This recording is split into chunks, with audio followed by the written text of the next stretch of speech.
Ang tinatarget namin dyan by end of 2026 or early 2027, 20 bagon na 20 train sets na 4-car train ang balak namin patakbuhin. 6 na mga 4-car Dalian train sets na ang tumatakbo sa linya ng MRT3 mula nang paandarin ito para sa commercial use noong August 26. Dinedeploy ito tuwing rush hour o sa pagitan ng 5 a.m. to 7 a.m.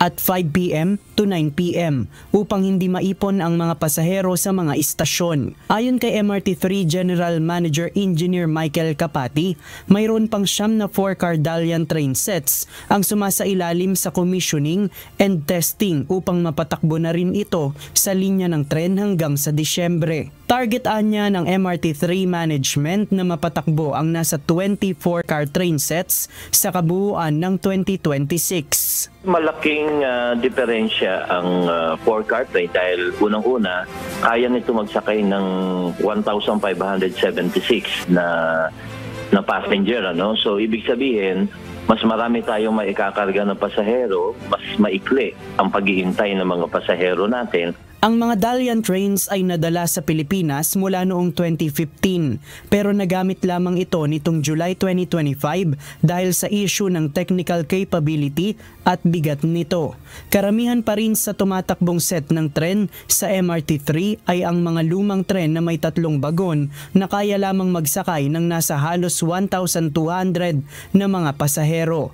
Sa ngayon, minemaintain ng MRT3 management ang 3 minutes and 30 seconds na headway ng mga tren. Ibig sabihin, kada 3 minuto at 30 segundo ay may darating na tren sa mga istasyon.